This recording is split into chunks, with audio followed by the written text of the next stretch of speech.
This episode of Legacy Curious is brought to you by Legacy Protectors. Customize insurance strategies for business owners and families who aspire to create a lasting legacy. Hello there, and welcome to Legacy Curious, the show where we explore what it really means to protect, grow, and pass on everything you've worked so hard to build. I'm your host, David Gravelle. I'm a life insurance strategist, business legacy coach, and founder of Legacy Protectors. Each episode, I sit down with the bold thinkers, entrepreneurs, and everyday visionaries who are turning their values into lasting impact in business, in life, and across generations. Today's guest is Steve Manns. Steve owns and operates WellnessWarrior.coach, where Steve's style of coaching is an adventure with the client and coach to empower clients to optimize their professional goals, relationships, health, and lifestyle, all shaped by their core values. He's a national board certified health and wellness coach, has a master's degree in exercise science and health promotions from the California University of Pennsylvania, a functional board chemistry specialist, and a PWR Moves Instructor, which is a Parkinson's wellness and recovery exercise program. He has multiple other certifications, which you'll just have to check out for yourself on his website.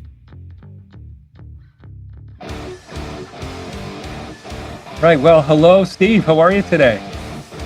I'm great. How about yourself? I'm doing well. We're enjoying a nice hot day here in Oklahoma City. Tell our audience where you're calling in from. Well, today I'm calling in from Bellingham, Washington. We've been here for 2.5 months, and this is the very first day, believe it or not, that it has rained all day. Oh, wow. You got a break from the heat then, because I heard it's been warm up there too. Oh, we're in Bellingham, so it's been 70 degrees pretty much. Oh, good. Okay, good. Is that close to the water? Is that why it's... really close. Okay. Oh, well, you're lucky there. Good for you. And, we're happy to have you here. Thanks for joining us. I think you're our first wellness coach, physical wellness coach. We've had some business coaches and some life coaches on. And so you're the first one's going to help us get strong and fit and, just release our inner expressions for physical activity. And so let's get to know you a little bit. And why don't you start by telling our audience a bit about when you were a young person, where you were born and raised. And I don't think it was in Washington, was it? It definitely wasn't in Washington. I don't live in Washington now. We're just here temporarily. So Okay. I grew up around on the east side of Pittsburgh, Pennsylvania. Suburban town, a little planned community. I don't remember much about childhood. I do remember riding my bike all the time. Yeah. Wherever I wanted to go, I was on that thing. I lived with my mom and dad. My sister came along 5 years after I did. So we were pretty loving family for the most part, I would say. Love, empathy, I think it was a different time then as far as health and wellness goes. I don't think it was as intense as it is now, where you really have to be really hyper vigilant for your own health to, be healthy. Back then, I think it was a little bit easier to be healthier. So, yeah. And as I was growing up, I got into sports. Obviously, I swam for 7 years. This is bringing back some memories. I played piano for 7 years. Okay.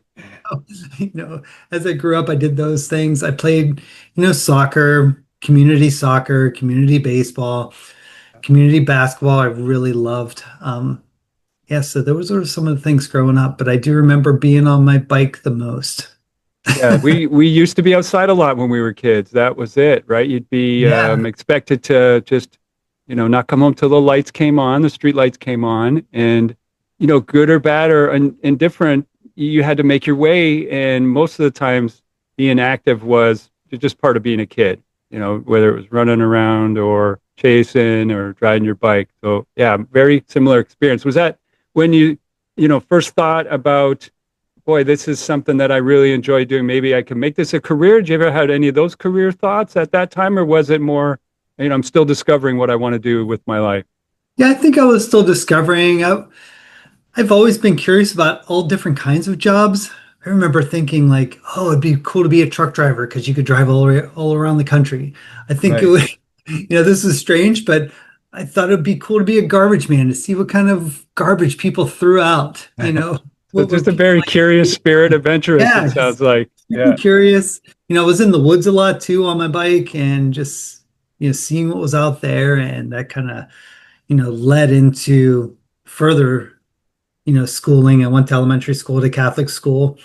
And I'm sure there were some values that were instilled in me by doing that. Yeah. Can't pinpoint any right now, but I'm sure there's some. Yeah, that's a similar life journey. I have, I come from a family. My father is an elementary school principal, and my mother was an elementary school teacher in the Catholic system.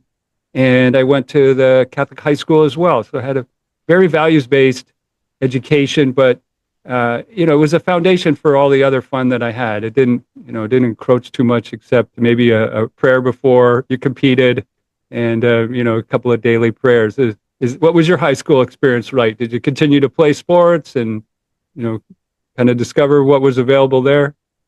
Yeah, I sort of phased out like all of the other activities. And for some reason, I don't know what it was, but in ninth grade, I got introduced to cross country. I don't even know how. I'm just thinking about that right now. And that was just something I really excelled at. I was like, pencil thin and I could run like the wind. And, Yeah. that just was something that I was good at. I still played basketball in the winter when, during the off season. And then when track came, I excelled at track as well. I actually held the ninth grade record for the mile at one point when I was Wow. in school. So yeah, that Do was you kind remember of, your time? Do you still remember that? yeah, and 4:51 Wow, that's ninth grade. incredible. Yeah. Yeah, I'm a runner now, and there is no way I could run sub 8 minutes, let alone 4:51. That is so fast. Yeah, and did it feel fast for you? Tell me what that's like to go fast. It- I tell you what, I feel like I was always so focused on like the goal. yeah, Throughout high school, I remember in track, it's like, okay, it wasn't the best, this first couple years in track, but I always had a mission. It's like, okay, because our high school and the neighboring high school were very, very competitive. Like there's 150 points in track, and every year it was like 76, 74 or 77, 73. And the coach was like, okay, I need you to get second place in this race, or I need you to get third place. And the one year he said I had to get second place in the 2 mile. So actually, the mile was first. So I did that. And I remember coming into the locker room and just throwing up. oh, And I came back out, and an hour or so later, he says, "We need you to get second place in the 2 mile." So I did that. Went to the bathroom. Same thing happened. uh, But that's those crazy things are what like sticks with you the most. sure. So yeah, that was an awesome day. I think we won the meet. And probably the other most impactful event is when I made states. Like I'd never beaten this one kid from a neighboring school, my whole career. And the very last race before states, I something happened and I pulled it out and I beat him in the 2 mile and made states that year. So, and that was amazing. That was the fastest 2 mile I've ever done. Yeah. Well, congratulations on that. That sounds like a great memory. And so, did you take that into your collegiate years? Did you compete after high school, or was that something that kind of just turned into a recreation for you later in life? Well, as soon as I got to college, I had visions of joining the cross country team. I probably worked out with them for about 3 weeks, and they did a lot of stuff in the weight room. And when you're that young, you just think you know it all. And I'm like, I don't want to lift weights. For running, I don't need that. Doesn't So I make sense. decided Yeah. to, at, at Penn State, they have a very rich intramural program. So instead of doing one sport all year, basically, I did all the sports for our team.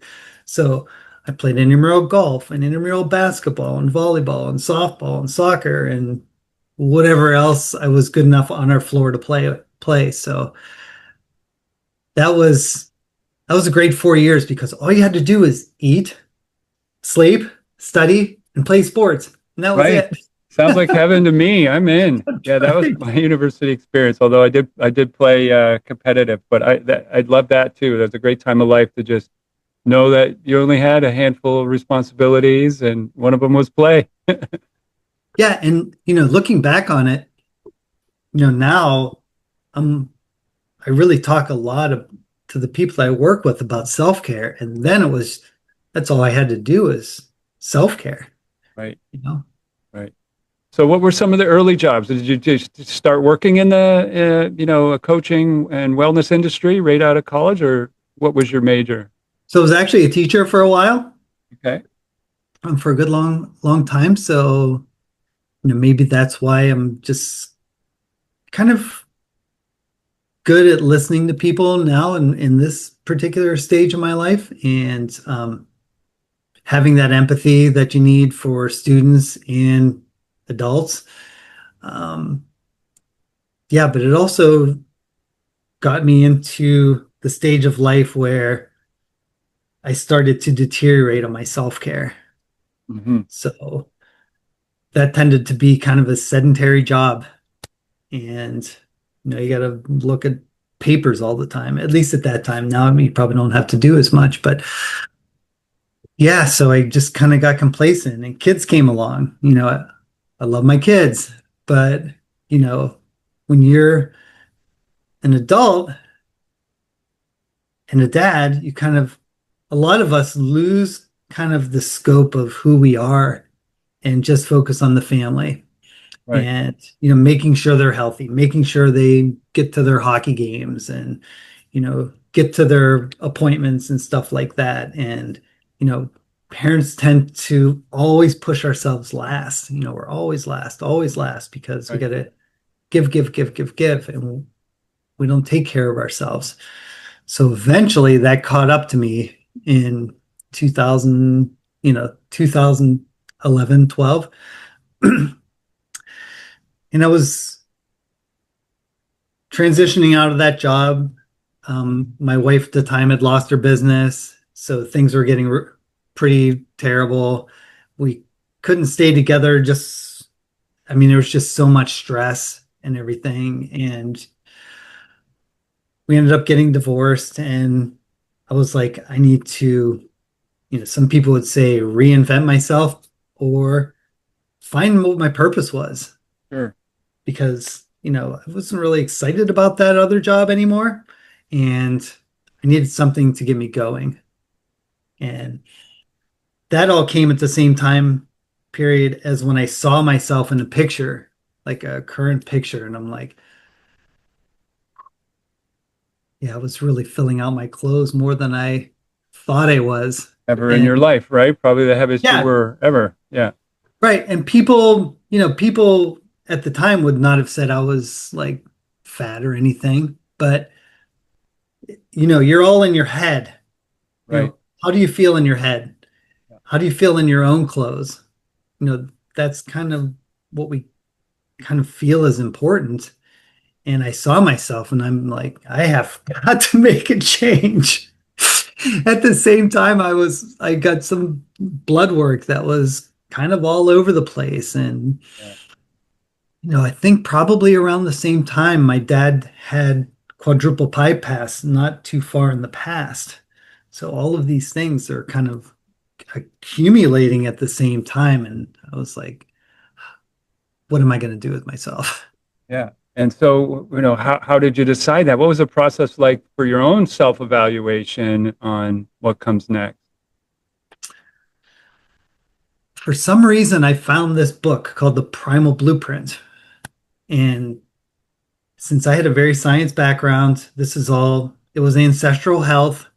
So it was, based on our ancestors, what our ancestors ate, what our ancestors did, how did they exercise, how did they be together in nature and, be in community and all of these things. And it was like, yeah, this makes sense. Why are we not doing this? Why?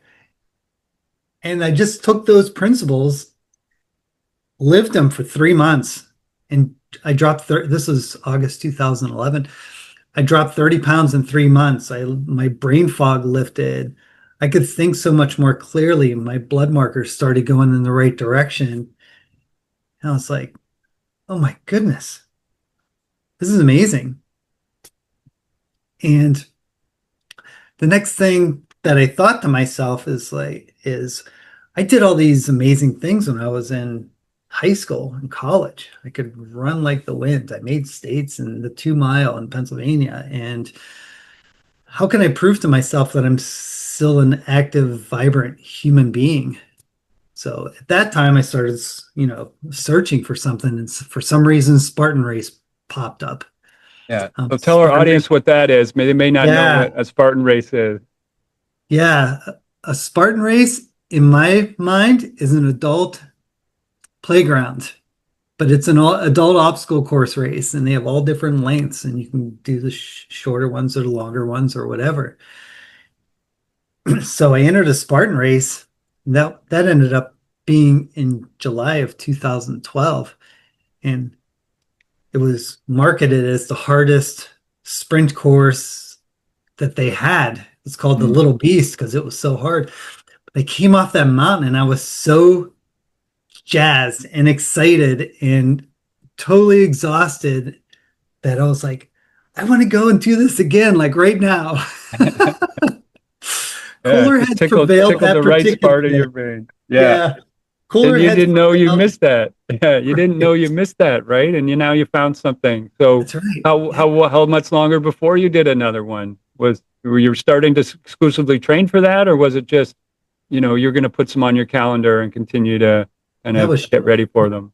Was training for that, and in August I did the super. In September I did the beast, so I could get the trifecta. So, I had that accomplishment in a very short amount of time. And I wouldn't say I was doing anything crazy as far as workouts go, but I was eating right now, and yeah, right. I was and you were exercising. working out. Yeah, that's it. Yeah, You're just being consistent. Yeah. Sometimes that's all it takes, right? Is to just be consistent with those good habits, and it can change quickly, especially when you're built for it. It sounds like you were, right? You're just like, your genetics are like really in tune with that, being a lightweight, and then having that probably high lung capacity, those muscles that are built for that running style, and climbing too, right? There's things to climb on a Spartan course. Yeah, rope climbs. You got to do barbed wire crawls. You got to do monkey bars, all those things. Yeah. Yeah. It's there's definitely like a form of a person that excels at those really well. So I hadn't found it until I was like 40. So I was already like past the prime where I could possibly win some events. That was probably never going to happen at that point. I guess it could have, but yeah, well, you start to have age categories, though, right? So you could probably compete for your age and dominate there. I know what that's like. I've been playing in the World Master Games, on and off over the years, and so this is such an individual sport and accomplishment, and I'm imagining there's some times where you're feeling all alone, and what kind of resilience where does that come from? How do you do it when you're training yourself, you're teaching yourself, you're competing by yourself? Where'd you get all that kind of, strength from? I'm going to throw this out because I almost never feel like I'm training by myself. I almost never feel like I'm running by myself. When I'm out on the course, I am there to enjoy wherever that place is. And, I used to run elite in the early days when I ran Spartan.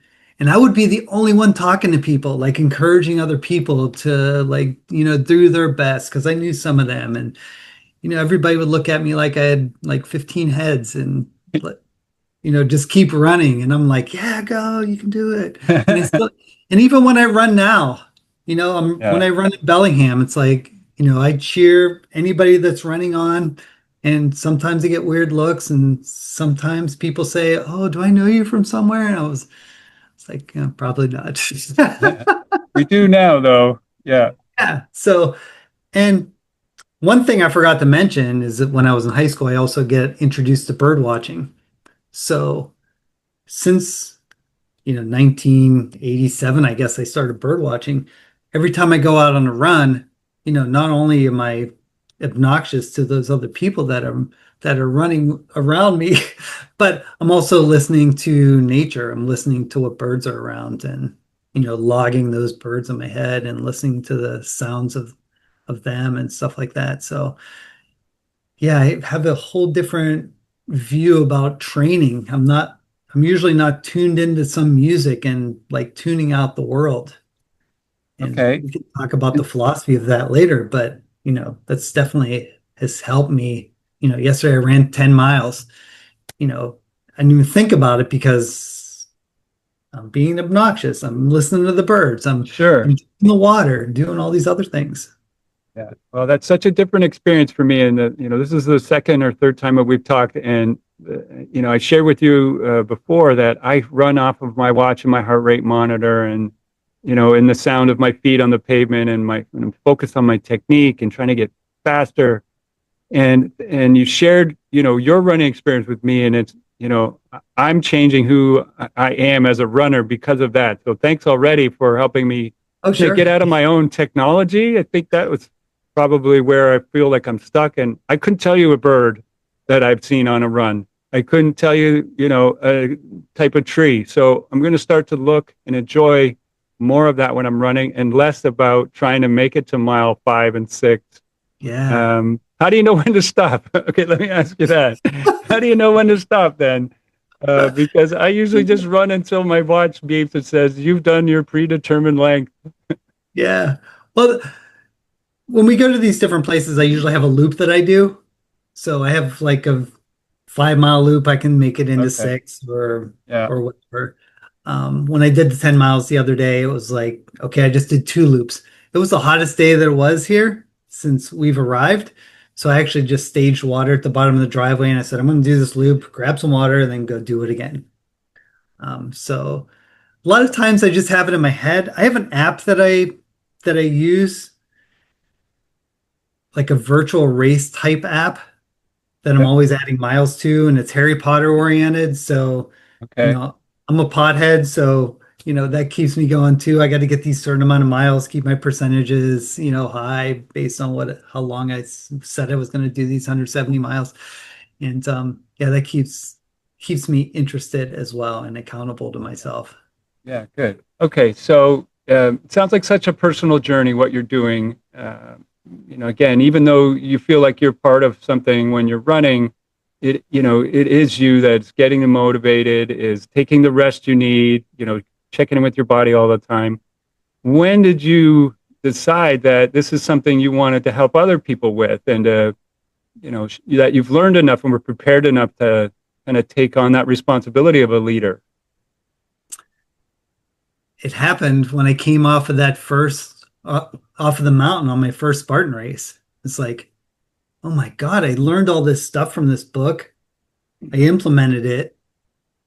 I was healthy enough to do this, probably the hardest thing I've ever done in my life until that time, Yeah. and succeeded. And I was just like, I just need to share this with as many people as I can. And yeah, that's where kind of the pivot point was as far as, okay, I need to help people, first of all, enjoy life, Yeah. find their play and, you know, help them know that we can do hard things. We're humans. We've done hard things our whole existence. And Yeah. a lot of times those hard things give us energy and power for the rest of our lives. I love that story. It's one of my favorite parts of doing this series is when people have those, life-changing thunderstruck moments. I experience them as well. And so, okay, keep building on that. How did you start to build up what you're doing now? Where did you go and what did you start to do in order to get prepared to start, having students or clients?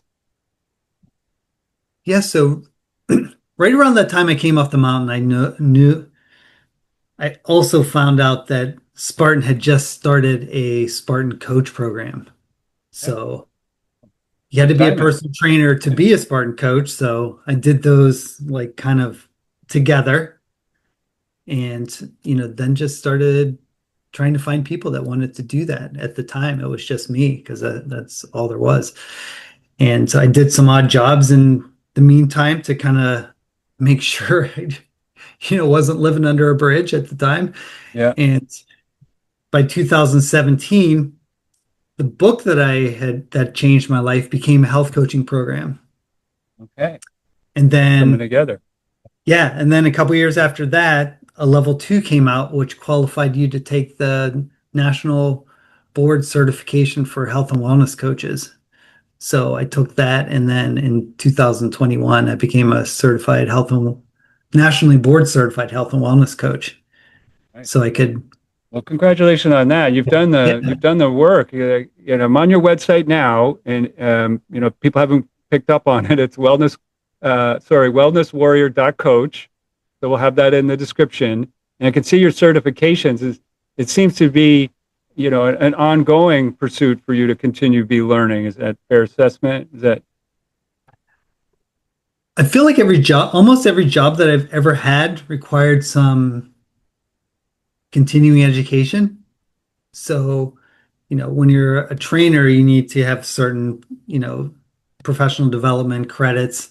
When you're a teacher, you need those credits. Health and wellness coach, we need those credits. So I always try to build on those so I can increase my knowledge. And, certifications don't really matter. It's just something to continue to collect as your knowledge widens. So, those other things that I've collected, basically studied for and collected and passed is I'm a nutritional coach.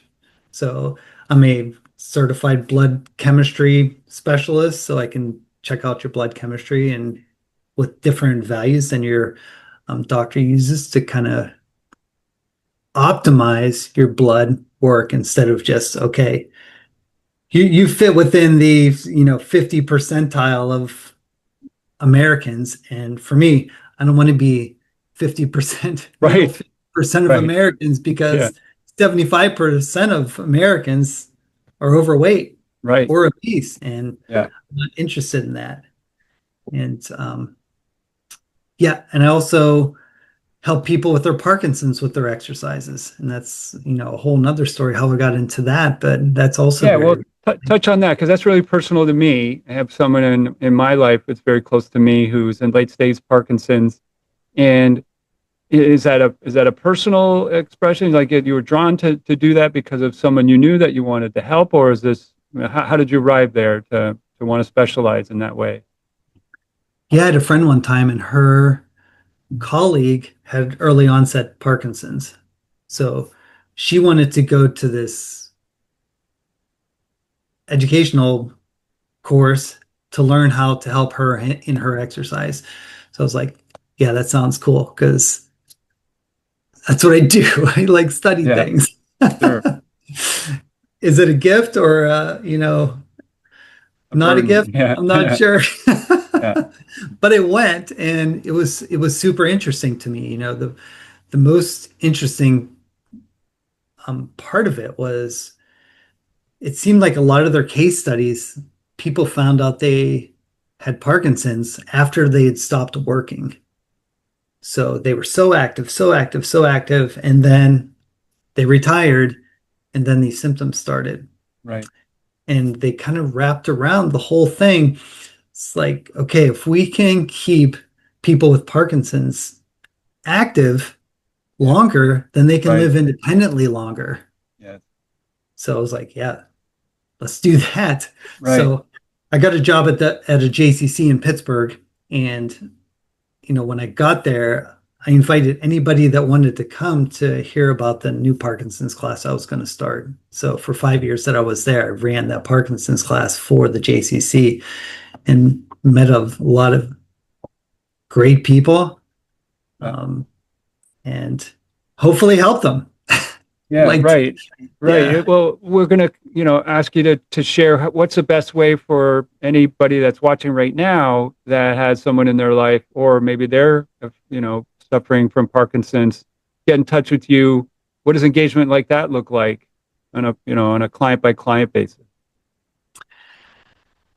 Yeah, so obviously I'm traveling a lot more now because my girlfriend now is a travel nurse, so we're different places. So everything I do is virtual. So in order for both of us to decide if that's the right thing, we'd obviously have a meeting, a Zoom meeting to see, what stage of Parkinson's are they?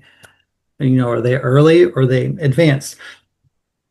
I do work with somebody right now, very advanced Parkinson's. And, she does things 6 days a week to keep active, Right. which is amazing. And, I've worked with her for 8 years, and I've seen, the deterioration, but I've also seen, like, okay, this person still wants to do all of these activities so she can stay independent as long as she can. Right. Right. And it And that's helps. really Yeah, rewarding. it helps because you get results, and I've seen it and I have a second, now that I, take harder, I have a second person that's close to my life, and both of them are receiving daily, physical care to the point where it is helping them directly, and missing it, is a detriment immediate. So the results are immediate for both, either you're active or inactive. So it's very Right. crucial. So let's talk about some of the other, types of people that you help, and how you'd help them. Um, if I'm out and about saying hi to people on my run, what am I looking for? What's a good, indicator that there might be someone that could be helped by working with you? Is it obvious, or, what is some of the questions I could ask? I would I would like to say, as an umbrella statement, those people that are really searching to figure out what their purpose is and how can they change their lives around, and they're just confused. In the United States, and from what I hear, Canada also, there's a lot of advertisements that give you, Pollyanna information about products that don't serve our best interest, but those companies are the most in your face. So, Coca-Cola, tastes great, Yeah. make you feel awesome. Right. And, some of those things aren't really that serving to us. But those people that know that they need to find something else, the best in those groups are obviously the people that have a similar story to me, like, over 35, you don't know what to do, you know, obviously have a little weight around the middle. Maybe they have brain fog. Maybe they can't focus. Maybe they don't have a sense of purpose anymore, and they got to find their sense of purpose. Maybe they don't know what their play is. Sometimes, you know, when we find our play, when you go out on a mountain and run around, Yeah. you find your play. Right. Right. And Or maybe they've lost it, right? Maybe they've aged yeah, out of their sport. If they played football, in right, high school or something, well, no one can play football in their 40s. Maybe there's some flag football out there, but they need a new play. I would right. agree with Or that. Yeah. if you don't mind me sharing this other story, I worked with this man that was a drummer in a punk band, which is crazy, same age as me, like early 50s at the time. And he was like, I don't know if I should be playing anymore. I'm too old for that kind of stuff. So it took us a while to, you Yeah. know, kind of get back into it.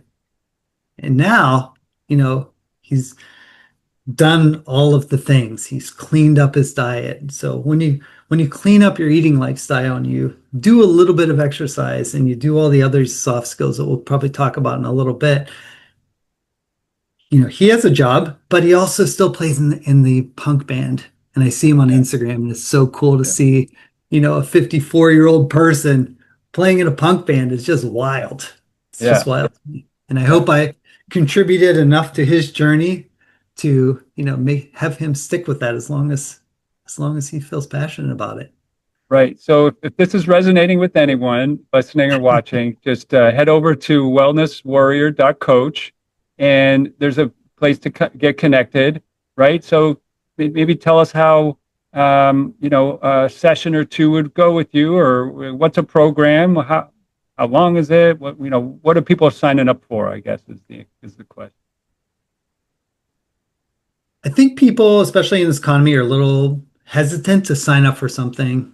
Um, 90 days is kind of like a good entry level program to, start doing the hard work, because it is hard work.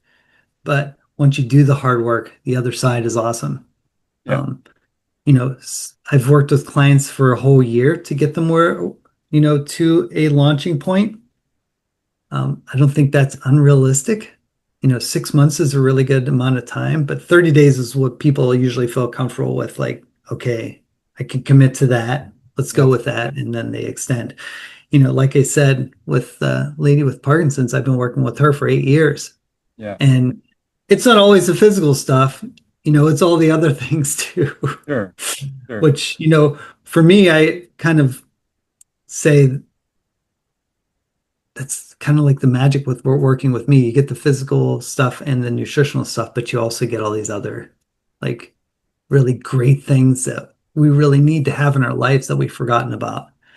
Yeah, the So play part, I think, is a really, a wonderful focus to have because many of the other coaches that I either see or have considered working with, it seems like you're going in the military, and that's a high stress. Like I have a stressful job during the day, and now I'm going to go to the gym into a high stress situation. How's that yeah, double stress now?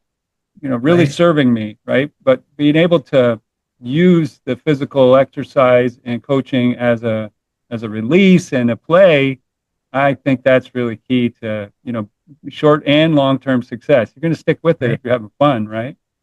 Yeah. And the other thing is, I have to bring in like, how do you deal with stress? How's your sleep environment? You know, how do you set yourself up for a good night's sleep? How do you get up and what do you do at the most important part of the day? How is your relationships with your family, with community? Do you have relationships or not?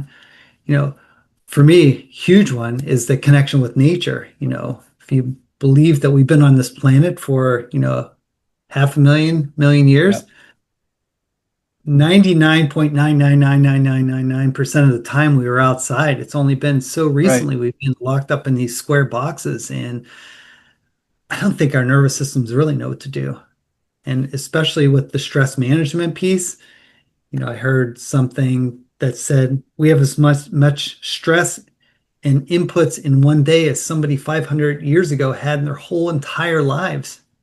wow, Our brains haven't evolved that fast. no, We can't do it. We need to find some way to kind of decompress. Maybe that's meditation, maybe it's breath work, maybe it's play, maybe it's exercise for some people. right, Maybe it's, you know, playing a game with a friend so you get that social aspect. For me, my meditation is going up on one of these mountains in Washington. And I mean, it's just amazing. And if that yeah, doesn't clear out your mind, I'm not sure what right, would. you're right. Yeah, exactly. So, hey, talk about what might be around the corner with the work that you're doing. You have some, new programs or events or anything else you want to speak about that I may have missed asking you about, in your work. You have an exciting thing that I'm just starting up that is app oriented, that's has the nutrition, the exercise, and the communication with me and the client right in the same package. Wow. So we can really focus on those things. And then we could also do all the fun things, how we deal with sleep, stress management, Sure. social connection, nature connection, and play as well. But it's a good entry point because I think most people think health and wellness is nutrition and exercise. And the other six things are kind of like, I don't really think about them as, Right. health and wellness, but all of those eight things are self-care. And I think the biggest message that I could really like to instill with my clients is that you have to take care of yourself first. Right. If you take care of yourself, and I attribute this to kind of probably why things went downhill in the 2000s, and and I had to find a way to change. It's like I didn't take care of myself. If you take care of number one, who is yourself, then you are stronger and more able to care about all of those other people in your lives that you really love and want to take care of.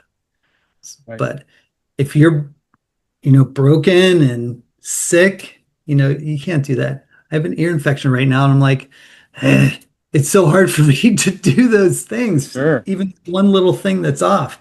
Right. And just imagine if you have all these metabolic problems, that's going to hold you down from being who you really want to be and being that perfect vision of yourself. All right. Well, thanks for that message. We'll hopefully be able to, internalize that and act on it. Okay. Here's our $1 million question, Steve, for you. What would you like to be remembered for? What is the legacy that you hope to leave behind? The legacy I'd love to leave behind. I really hope when I get to the end that I've helped people have a lifestyle that is seamless with health for them. I'm sure you've heard this before, but having people's health span equal their lifespan. So, for me, I always joke like I want to be, super healthy, get hit by a bus, and that's it. So Have my a health great looking span, corpse. lifespan is equal. Yeah. Yeah. I don't really want to go out that way, but that's what that's a good shock There are worse value. ways. Yeah. Like, okay, health span equals lifespan. Got it. Yeah. Because you see a lot of people that the last 10 years of their life, they have a hard time moving, or they're in bed, or, they're just, I don't want to be a burden to anybody, And you want to give that gift to others of them being able to live that healthy lifestyle, until it's time to transition. Okay. And I think being full of love and kindness and having empathy and being joyful and just having that whole attitude is just contagious for other people. And if you can be that for your bubble of people, I think, how can you help not be having a happy life? I agree. And you're being the joy in the world and the good in the world. And I'm the same type of person. My daughter, too, when we go out, it's like she's running for mayor. She's talking to everyone, waving at them, telling them she likes their hair or their clothes or something. So I'm not going to stop that, even if it embarrasses her now that she's a little older. Yeah. To be able to see others. So I'm going to look for you on the trail, Steve. I'm going to wave at you. That's and great. That'd be awesome. Wave back. Yeah, we'll look for you there. And usually I just get weird looks. Yeah, maybe in the future we'll have you back on to teach us something and share some new parts of your program with our audience. So thanks so much for being here today. Yeah, that'd be fabulous. Thank you, Dave. All right. Thank you to our listeners and audience for spending time with us today on Legacy Curious. I hope this conversation gave you some insight, encouragement, or just that little spark you needed to keep you moving forward in your own legacy journey. If you got value from today's episode, please take a second to subscribe, leave a review, and share it with someone else who's building something that matters. And if you're ready to take that next step, protecting your business, planning for retirement, or passing on your legacy with purpose, head to legacyprotectors.life to schedule a conversation. Until next time, I'm your host, David Gravelle, reminding you to stay curious, stay committed, and keep building something worth passing on.